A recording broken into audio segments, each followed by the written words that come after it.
and welcome to World Talks on TVP World with me, Hashim Kumar. Polish Prime Minister Donald Tusk has unveiled the country's ambitious development strategy for 2025. With promises of a, quote, positive breakthrough, Tusk, alongside Finance Minister Andrzej Domański, emphasized a robust investment plan totaling 700 billion Polish zloty, the highest ever for the nation.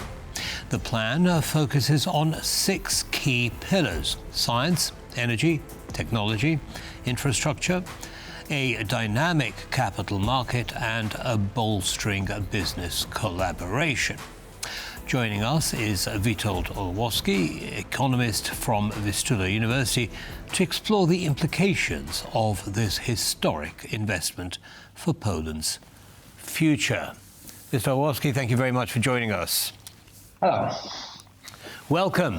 So, it sounds like a lot of money. Well, it is a lot of money, isn't it? 700 billion Polish zloty, biggest ever investment in Poland's history. But what does it mean when translated onto what's happening on the ground? Well, first, it doesn't mean a lot of money because, every economy is investing a lot. Big share of the GDP, and Poland is also investing. And the previous years, it was more than 600 billion worth of the total investment in the economy, 620 probably. 650, the number used by the Prime Minister, obviously it's more than a year ago, but the number itself does not indicate any breakthrough because still it would mean relatively low investment activity in the Polish economy. So I guess we shouldn't put too much emphasis on this number of 650 or 700. It's not so important. The important point is that the Prime Minister said something like, maybe not using the exact numbers, but said something like that: we do understand with the government that the main weakness of the Polish economy now is the underinvestment. We need to invest much more in various areas, in the energy transformation, in the improved technological level of the economy, including those most modern areas like the AI and some of the most modern technologies that are developing so rapidly in the world. We also need some money in the improvement of the infrastructure, but not every type of the infrastructure. We need some specific areas in which there are the bottlenecks, like the railways that need upgrading and the ports that need upgrading. Not, for example, the highways that are pretty well developed. And by the end of the day, he also said something, although it wasn't so openly said, but between the lines you could have read that the big problem is not really the public investment. That will pick up. There's no doubt about that. We will have this year a lot of EU money to spend, and so this is not the problem. The problem is that the Polish firms are not investing a lot. Understood. I want to come to funding actually in a bit more detail, actually, if I may. First, now you say the EU is investing a lot, and the number I have here is 50 billion euros, which have been unblocked by the European Union. Tell us a little bit about that. Why was it unblocked? Are there any strings attached to this money in the way that Poland can use it? Yes, it has been blocked for many years. It's so-called recovery fund or next generation fund, as they are calling it. The money that were mobilized by the European Commission after the pandemics, and they were to help increase the resilience and the flexibility of the EU economies. And Poland was to benefit at least $50 billion out of that. Unfortunately, we had the previous government that was not able to satisfy the certain requirements connected with the rule of law. So the decision of the European Commission, of the European institutions, was until there is no clear policy of making the judiciary independent, we freeze the money. And it was only after the change of the government a year ago, a bit more than a year ago, that our government made a clear declaration that it's not the target of the government to reduce the judiciary power and independence in Poland, and somehow negotiating the unfreezing of this money.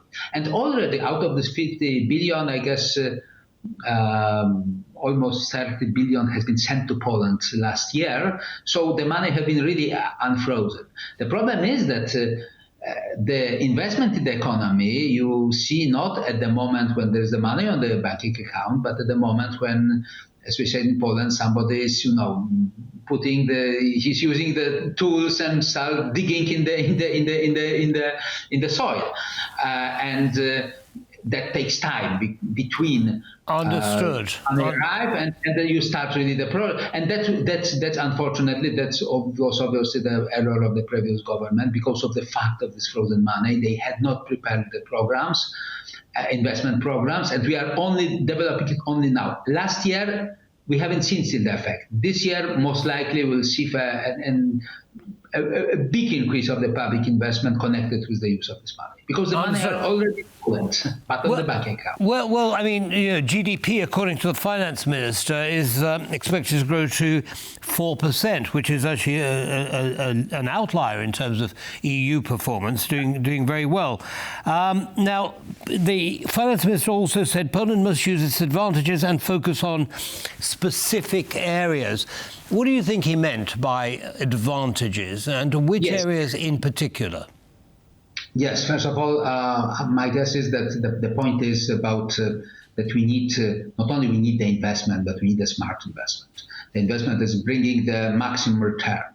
So we should look at what are the weakest points of the Polish economy at that moment, and basically, for example, this money, the EU money, are specifically targeted at making the economy more resilient and somehow addressing the problems with the adjustability to the situation. So what are the areas like that? I mean, first area is, for example, the energy, because Poland had a pretty much delayed program of the energy transformation, and because of that our energy starts to be pretty expensive.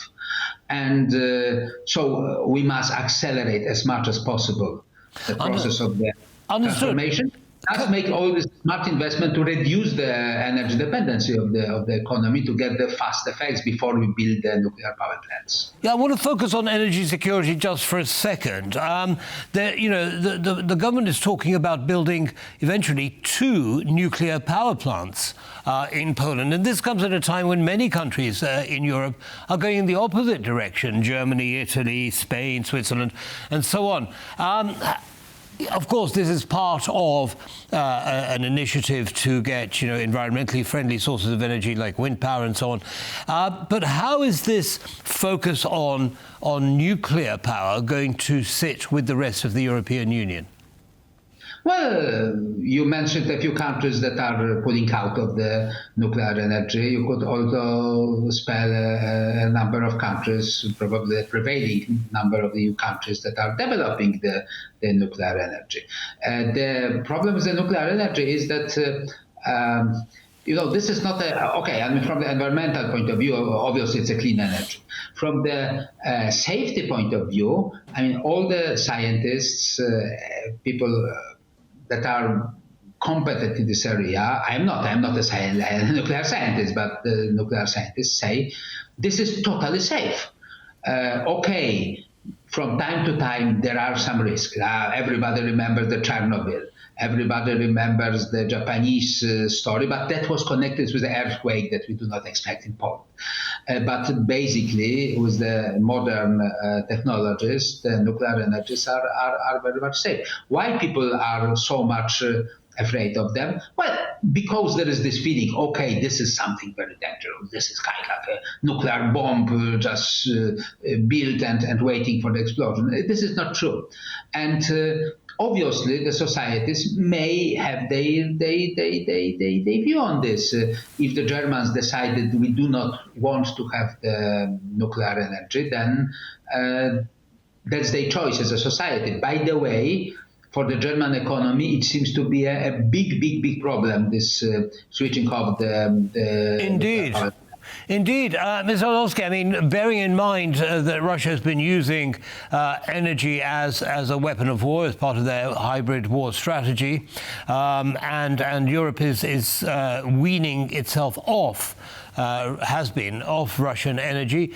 Do you anticipate a situation where countries that have pulled out of nuclear power actually going back and saying, well, this was a mistake, in which case, of course, Poland's going to be in the lead? Well, I guess that's quite possible, although, you know, in many countries the decision is up to the people.